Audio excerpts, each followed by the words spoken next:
موم کا پگھلنا تو بہت سنا مگر عرب کے چاند سے پگھل گئے، عرب کے چاند سے پگھل گئے۔ ملت اسلامیہ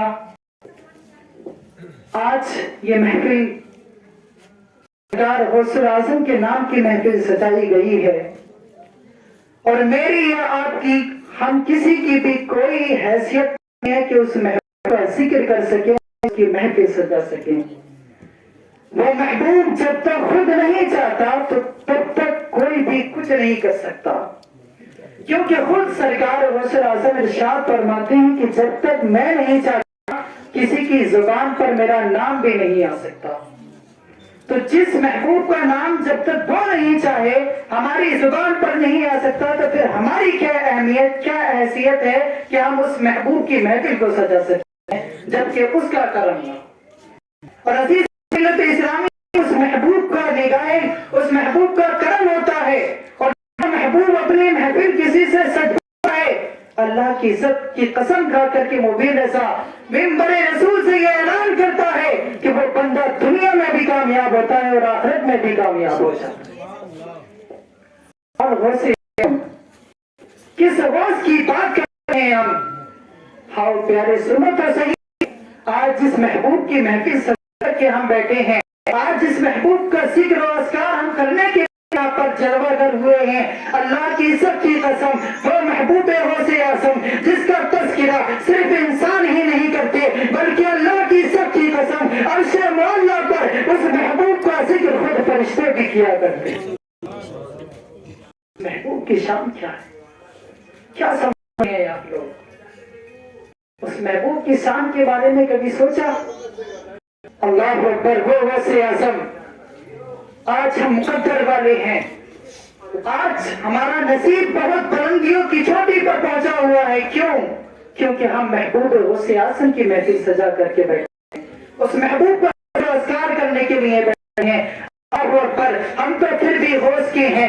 اللہ اکبر، آج ہم اپنے قدر پر ناز کرتے ہیں، اور ناز اس لیے کرتے ہیں کیونکہ ہم کسی دنیا دار کی محفل نہیں سجا کر بیٹھے بلکہ احمد مختار کی محفل سجا کر کے بیٹھے ہیں، سرکار اعظم کی محفل سجا کر کے بیٹھے ہیں۔ اللہ اکبر، جب کوئی دنیا کا انسان کی محفل سجاتا ہے تو وہ بھولے نہیں آتا، وہ مناتا ہے۔ قربان جاؤ پیارے، اپنے مقدر پر ناز کرو، کیونکہ تم قادری لاتے ہو، سرکار غوث اعظم کے مرید ہو، اور سرکار غوث اعظم کی چاہنے والے ہو۔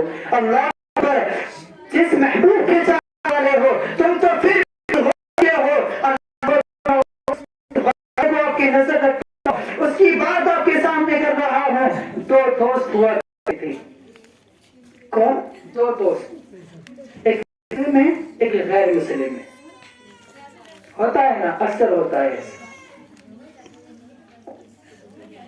اللہ پر میں بتانا یہ چاہتا ہوں تھے، لیکن جیسے ہی رمضان شریف کا مہینہ آتا اور وہ مسلمان، وہ غوث اعظم کا دیوانہ اپنے محبوب غوث اعظم کی محفل کو سجاتا، نظر و نیاز کا۔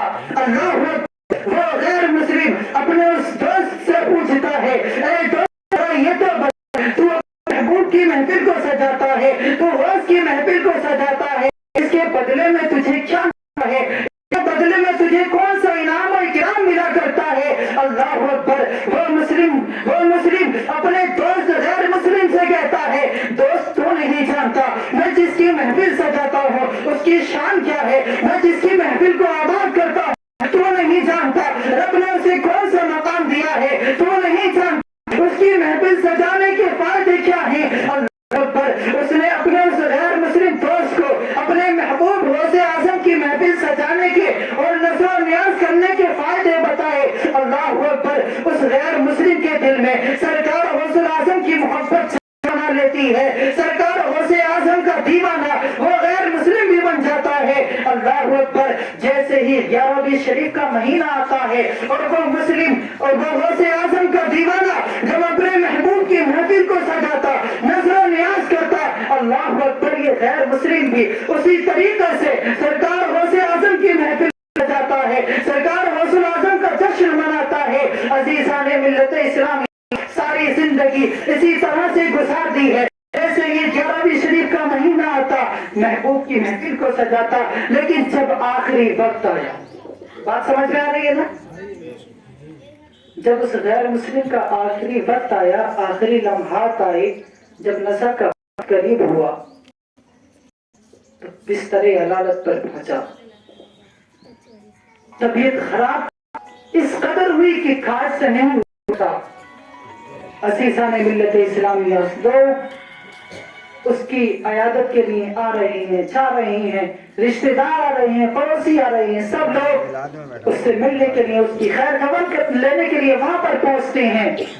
آخر یہ مسلم دوست بھی اس کے پاس پہنچا، اور جب یہ مسلم دوست اس کے پاس پہنچا ہے تو اس نے کہا کہ دوست آخری وقت ہے، کوئی نصیحت خود کر دے،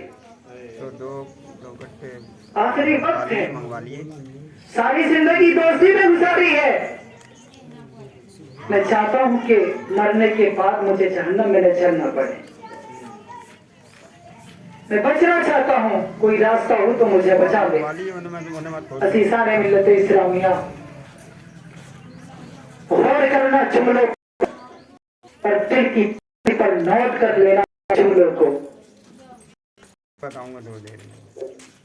ہی اس غیر مسلم نے اتنا کہا تو اس دوست کی آنکھوں سے آنسو چھلکنے لگے، آنکھوں سے آنسو گرے اور کہا دوست ساری زندگی دوستی میں گزاری ہے نا، ساری زندگی میرے ساتھ رہا ہے نا، تو میں یہ گوارا نہیں کر سکتا کہ میں جنت میں چلا جاؤں اور تو جہنم میں چلا جائے۔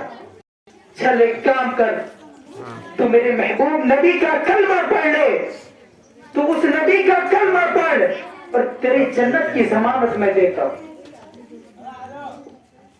تیرا ایمان پر جب خاتمہ ہو جائے گا تو اللہ رب العالمین تیری ساری خطاؤں کو درگزر فرما کر تجھے جنت میں داخل فرما دے۔ عزیزان ملت اسلامیہ اس غیر مسلم نے کلمہ طیبہ پڑھا، اور کلمہ پڑھنے کے بعد داخل اسلام ہوا، اور داخل اسلام ہونے کے بعد جب حضرت اسرائیل علیہ السلام کی آمد ہوئی اور اس کی روح پرواز کر جاتی ہے، عزیزان ملت اسلامیہ جیسے ہی روح پرواز کر کے جاتی ہے، یہ مسلم دوست اس کے پاس سے اپنے گھر کی طرف واپس پلٹ جاتا ہے، اور واپس جب یہ پہنچ جاتا ہے اس کے رشتہ دار آتے ہیں، اس کے پڑوسی اس کی عرضی کو لے کر کے جیسے ہی شمشان کی طرف جاتے ہیں، اور شمشان میں جا کر کے لکڑیوں کا انتظام کیا جاتا ہے، لکڑیوں پر گھی ڈالا جاتا ہے، سارے انتظامات کیے جاتے ہیں اس کی لاش کو جلانے کے لیے، اس کی عرضی کو جلانے کے لیے۔ اللہ اکبر، جیسے ہی اس کی عرضی کو، اس کی لاش کو لکڑیوں پر رکھا جاتا ہے اور آپ کو دہکایا جاتا ہے، اللہ کی عزت کی قسم مبین نسا منبر رسول سے بتا دینا چاہتا ہے، لوگ کوشش پہ کوشش کرتے ہیں لیکن آگ جلنے کا نام نہیں لے رہی ہے، لوگ کوششوں پہ کوشش کر رہے ہیں، آگ نہیں چل رہی ہے، کبھی گھی ڈالا جا رہا ہے، کبھی تیل ڈالا جا رہا ہے، کبھی طرح طرح کی کوششیں کی جاتی ہیں، آخر آگ کیوں نہیں چل رہی؟ جب کافی دیر کوشش کرنے کے بعد مسئلہ حل نہیں ہوتا، آگ نہیں جلتی، تو لوگوں نے کہا یار اس کا جو مسلم دوست ہے ساری زندگی اس نے اسی کے ساتھ بتائی، اس کو بلا کر کے لاؤ، ماجرا کیا ہے ذرا جان تو لیں، آخر آگ کیوں نہیں جل رہی ہے؟ تو غور کرنا جملوں پر۔ اس دوست کو بلایا جاتا ہے، اور دوست کو جب بلایا لوگوں نے کہا یار ہم نے ہر طرح کی کوشش کر لی، سارے انتظامات اچھی سے ہم نے کیے ہیں اس کی لاش کو جلانے کے لیے، لیکن آگ ہے کہ جلنے کا نام نہیں لیتی۔ اس مسلم دوست کے چہرے پر مسکراہٹ آئی، لبوں پہ تبسم آیا، اور مسکرا کر کہا تم چاہے دن نہیں ساری زندگی کوشش کر لو آگ جلانے کی، آگ جلانے کی ساری زندگی بھی کوشش کرو گے اس کی لاش کو جلانے کے لیے تو آگ نہیں جل سکتی، آگ نہیں جل سکتی۔ وجہ پوچھی کیوں نہیں جل سکتی؟ کہا اس نے اس محبوب کا کلمہ پڑھ لیا ہے جس کے لیے جہنم کو سرد کر دیا جاتا ہے، اس محبوب کا کلمہ پڑھ کر کے یہ دنیا سے گیا ہے، اور جب تک یہ دنیا میں رہا سرکار غوث العظم کا پکا کر کے دیا ہے. اور جس محبوب کی محفل کو یہ ہر 11ویں شریف میں سجایا کرتا تھا, اور اس محبوب کے صدقہ میں رب نے کبھی کسی کو کوئی تکلیف نہیں پہنچنے دی, تو یہ آگ میں اب اس وقت کیسے جل سکتا ہے جب صاحب ایمان ہو کر دنیا سے گیا. سوچو اس محبوب کی شان ہے کہ غیر مسلم نے آخری لمحات میں کلمہ پڑھ کر کے داخل اسلام ہوا. ساری زندگی محبوب کا جشن کیا نا. ابھی حضرت نے کہا تھا کہ جب تک وہ توبہ نہیں کر لے گا تب تک اسے موت نہیں آئے گی جو سرکار غوث اعظم کا دیوانہ ہوگا.